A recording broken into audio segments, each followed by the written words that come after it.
होगा कि देशभक्त हैं कतार में, लगी है भारी भीड़, तकलीफों से सज रही है भारत की तकदीर। अब सांसद जी जो कहेंगे सही कहेंगे। अब मैडम हम आपके घर पे रहते हैं तो आपके बारे में बहुत गहराई से जानते हैं ना। कतार में थे वो देशभक्त थे। हाँ, उन्होंने क्या कहा कि देशभक्त हैं कतार में, लगी है भारी भीड़ और तकलीफों से सज रही है भारत की तकदीर। समझो ना उसको, अनपढ़ पत्रकार हो।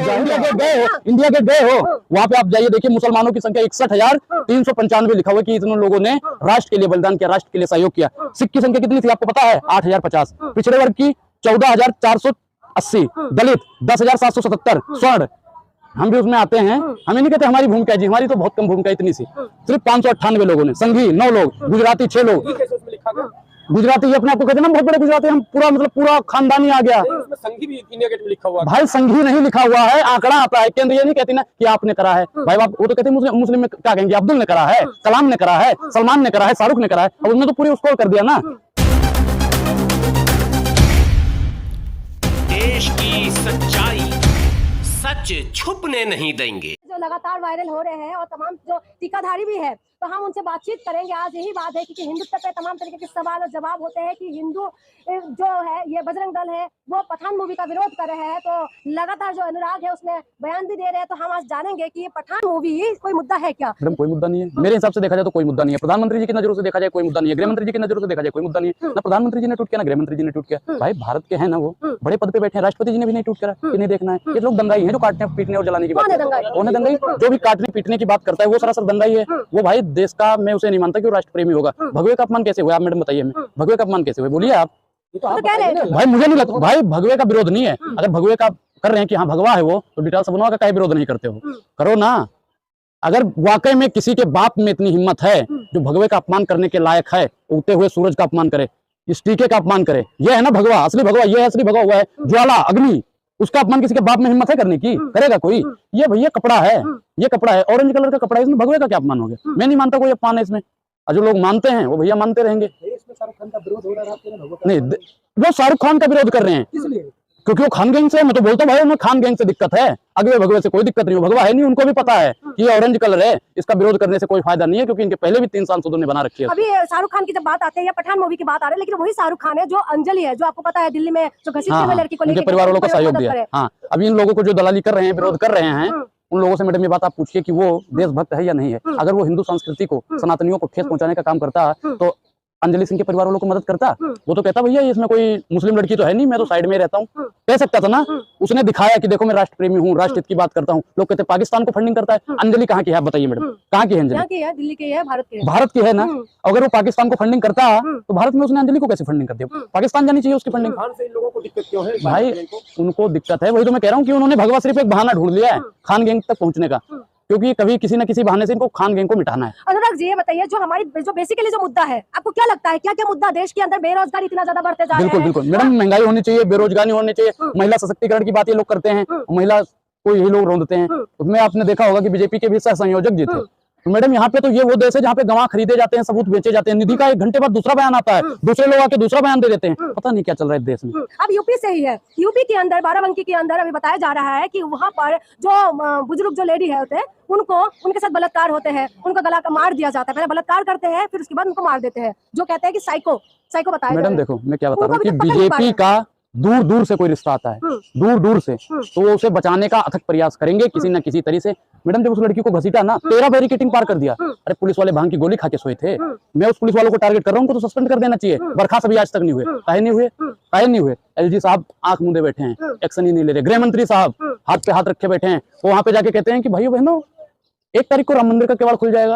अरे हाँ, यहाँ पे लड़कियों की, महिलाओं के कपड़े उतर रहे हैं, तुम उनके कपड़े संभाल नहीं पा रहे, तुम राम मंदिर का केवाड़ क्या खोलोगे? तुम देश के रक्षा मंत्री हो, देश की रक्षा करना आपका काम है, प्रशासन को मजबूत करना आपका काम है, और आपके नेता लोग लड़कियों के कपड़े उतारते हो, तुम मंदिर खोलने की बात करते हो, रामराज की स्थापना करने की बात करते हो। रामराज की स्थापना हो जाएगी अगर तुम कह रहे हो, मैं मानता हूँ कि आपके कहने से हो रही है, तो क्या महिलाओं का ऐसा ही अत्याचार होता रहेगा? महिलाओं का किस तरीके का कैसा होना था? मैडम देखो, महिलाओं का सम्मान होना चाहिए। एक राम थे कि अपनी महिला के लिए, अपनी पत्नी के लिए लंका नरेश रावण से लड़ गए, और एक आज के हैं ये कहते हैं हम रामराज लाएंगे, जिन्होंने अपनी पत्नी को छोड़ रखा है। अभी रामराज ला पाएंगे आपको लगता है?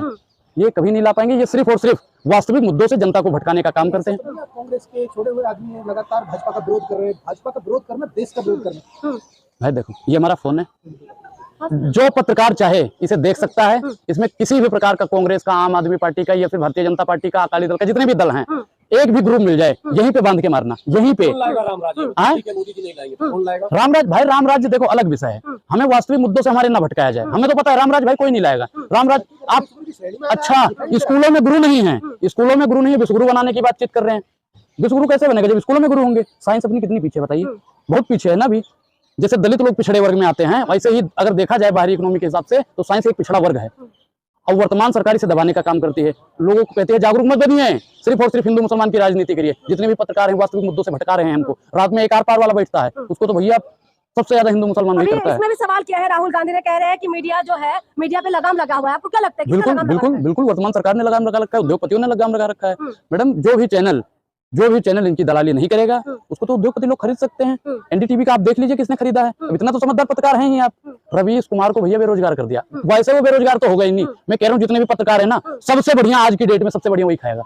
रवीश कुमार जैसा कोई पत्रकार हो ही नहीं सकता। और आज भी अगर रवीश कुमार की तरह किसी को बनना है, 10 पत्रकार अगर बन जाए मैडम, तो भारत वास्तविक मुद्दों पे आ सकता है। आपको लगता है पत्रकार अपने काम को नहीं कर रहे? बिल्कुल नहीं कर रहा, वो दलाली कर रहा है वर्तमान सरकार की। मैं तो कह रहा हूँ कि दलाली छोड़ दें, भारत विकसित हो जाएगा, विकासशील हो जाएगा। ये कह रहे हैं ना विश्वगुरु बनेगा, लेकिन जब पत्रकार दलाली छोड़ेंगे तभी। वर्तमान सरकार से सवाल पूछने की क्षमता है किसी के अंदर? मैडम आप हमसे पूछ रहे हो, आप हमको कांग्रेसी ठहरा रहे हो, लेकिन एक भी भाजपा के कार्यकर्ता से, एक भी भाजपा के नेता से आप 2 करोड़ रोजगार के बारे में कभी नहीं पूछ सकते, 100 स्मार्ट सिटी के बारे में कभी नहीं पूछ सकते, 21 एम्स बनाऊंगा उसके बारे में कभी नहीं। लेकिन अमित शाह तो कह रहे हैं कि हम झारखंड में जाके बोल रहे हैं। हाँ मैंने देखा था, क्यों कह रहे हैं कि कुर्सी खाली कर दो अगर मैं रोजगार नहीं दे पाता। अरे ससुर तुम तो खाली करो, तुम तो देश के 2 करोड़ रोजगार हर साल बोले थे दूंगा, दिया रोजगार। कुर्सी खाली करो, हम बैठेंगे हम नहीं कह रहे कि तुम उनको राहुल गांधी को बैठा दो, केजरीवाल को बैठाओ, मुझे बैठाओ, फिर देखो मैं कैसे रोजगार बांटता हूँ।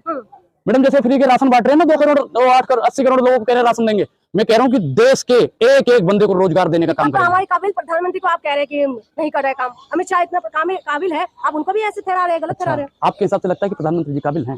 मैडम हमारे गांव की एक कहावत है कि जिसका लौंडा यानी लड़का निकम्मा होता है वो घर बेचने का काम करता है। अब भाई देश के बेटे हैं, वो मैं नहीं कहता, मैं प्रधानमंत्री जी का नमन करता हूँ, वो मेरे राजनीतिक गुरु हैं, मैं उनको गुरु मानता हूँ, अपना आदर्श मानता हूँ, मैं उनको अपना राजनीतिक गुरु मानता हूँ, आदर्श मानता हूँ। मैडम सुनिए, तो जो बेटा निकम्मा होता है पहले दरवाजा बेचेगा, एक दिन सोफा बेचेगा, एक दिन टीवी बेचेगा, फ्रिज बेचेगा, वॉशिंग मशीन बेचेगा, एक दिन खेत पे आएगा, घर बेच देगा, घर की संपत्ति बेच देगा। वर्तमान सरकार देश की संपत्ति बेचने की काम करती है। तेल बेच दिया, रेल बेच दिया, तेल बेच दिया, रेल बेच दिया, बिका हवाई अड्डा, और ये सब बिकता देख के खुश है जेपी नड्डा। महंगाई की मारी जनता करती हाहाकार, कहाँ सोया है चौकीदार। मैडम प्रधानमंत्री जी सो गए हैं, हम तो कहते हैं जाग जाओ महाराज, जाग जाओ। कहते हैं 18 घंटे काम करते हैं, अगर उसी 18 घंटे में से 8 घंटे या 8 मिनट गरीबों के लिए निकाल लेना, महाराज देश का बेड़ा पार हो जाएगा। एयरपोर्ट बना रहे हैं, रेलवे जो है वो आधुनिकीकरण कर रहे हैं, आप कह रहे हैं कि बेच दिए। अच्छा मैडम एक चीज बताओ, प्राइवेटाइजेशन ठीक है, प्राइवेट हो जाएगा तो ठीक रहेगा सब चीज। मैं प्राइवेट सेक्टर वालों का विरोधी नहीं हूँ भाई, लेकिन हर चीज अगर प्राइवेट हो जाएगी ना मैडम, तो प्राइवेट सेक्टर वाले भी ठीक ढंग से काम नहीं करेंगे। जिन लोगों को आरक्षण मिलता है आज, उनको तो ससुरों को कुछ नहीं मिलेगा। आरक्षण के जरिए किसी ना किसी तरह जाते हैं, और जो प्राइवेट के समर्थन में है, बिल्कुल भाई आरक्षण मिलना चाहिए। आरक्षण अगर आप मिलता है ना, वो आप लोगों को दिखता है, और जो आरक्षण से उनको पिछला देखा जाए, जितना उनको सताया गया, जितना उन लोगों को दबाया गया, वो किसी की आंख से नहीं दिखता है। वो भी तो एक मुद्दा है मैडम, जितना उन लोगों को, दलित लोगों को, पिछड़े वर्ग के लोगों को सताया गया है, उस पर कोई राजनीतिक सरकार बात करती है? आरक्षण मिल रहा है, 33% मिल रहा है, 27% मिल रहा है, खत्म करो, कहे आरक्षण खत्म करो जी। आरक्षण मैडम मिलना चाहिए। तो पिछड़े वर्ग को तो साथ में ले जाने का वादा कर रहे हैं ना? कौन कर रहे हैं? सबका साथ, अच्छा सबका साथ सबका विकास कर रहे हैं। इनके बता दो कितने सांसद लोकसभा में, कितने सांसद होते हैं बताइए, कितने होते हैं बताइए? अरे राष्ट्रपति सुनिए पहले महोदय सुनिए, लोकसभा में कितने सांसद होते हैं नहीं पता है? 543 होते हैं। अभी इनकी वर्तमान सरकार की 300 से अधिक सीट है लोकसभा में। कितने मुसलमान भाई उसमें सांसद है ये बताइए, कोई बता दो। मुस्लिम मुल्क का इनका तो आंदोलन है ना, लेकिन उससे क्या होगा? मुसलमान से देश थोड़ा ना। क्यों?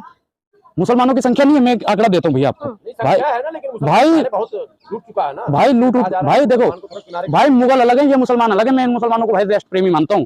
मैडम आजादी में जो अभी आप इंडिया गेट गए हो, वहाँ पे आप जाइए देखिए, मुसलमानों की संख्या 61,395 लिखा हुआ है कि इतने लोगों ने राष्ट्र के लिए बलिदान किया, राष्ट्र के लिए सहयोग किया। सिख की संख्या कितनी थी आपको पता है? 8,050। पिछड़े वर्ग की 14,480, दलित 10,777, स्वर्ण हम भी उसमें आते हैं। हमें नहीं कहते हमारी भूमिका जी, हमारी तो बहुत कम भूमिका, इतनी सी, सिर्फ 598 लोगों ने, संघी 9 लोग, गुजराती 6 लोग। गुजराती अपने आपको कहते हैं ना बहुत बड़े गुजराती, हम पूरा मतलब पूरा खानदानी आ गया। संघी भी इंडिया गेट में लिखा हुआ है भाई, संघी नहीं लिखा हुआ है, आंकड़ा आता है। केंद्र ये नहीं कहती ना कि आपने करा है भाई, वो तो कहते हैं मुस्लिम में क्या कहेंगे, अब्दुल ने करा है, कलाम ने करा है, सलमान ने करा है, शाहरुख ने करा है। अब उन्होंने तो पूरी स्कोर कर दिया ना।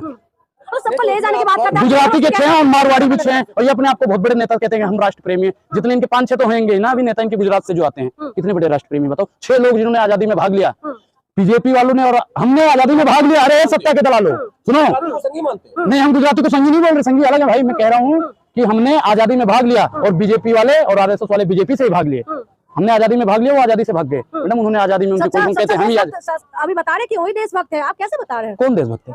बीजेपी वाले। मैं नहीं मानता उनको देशभक्त। भाई मनोज तिवारी को जानते हो? कौन है? कौन है मनोज तिवारी? सांसद है। और नोटबंदी के समय उन्होंने एक उनकी वो आई थी, आप लोगों ने देखा होगा कि देशभक्त हैं, कतार में लगी है भारी भीड़, तकलीफों से सज रही है भारत की तकदीर। अब सांसद जी जो कहेंगे सही कहेंगे। अब मैडम हम आपके घर पे रहते हैं तो आपके बारे में बहुत गहराई से जानते हैं जो ना। कतार में थे वो देशभक्त थे। हाँ, उन्होंने क्या कहा कि देशभक्त हैं, कतार में लगी है भारी भीड़ और तकलीफों से सज रही है भारत की तकदीर। समझो ना उसको, अनपढ़ पत्रकार हो, जाहिल हो आप लोग, माइक पकड़ लेते जो हो। घर में रहे वो मतलब देशभक्त नहीं हुए, जो कतार में वही देशभक्त हुए। मनोज तिवारी का कारण उनके कहने का मतलब यह है कि देशभक्त हैं कतार में ऐसे लोग जो प्रधानमंत्री जी के वर्तमान सरकार के कहने पे लाइन में लग जाते हैं, नोटबंदी के चक्कर में और भी चक्कर में, मुफ्त राशन के चक्कर में।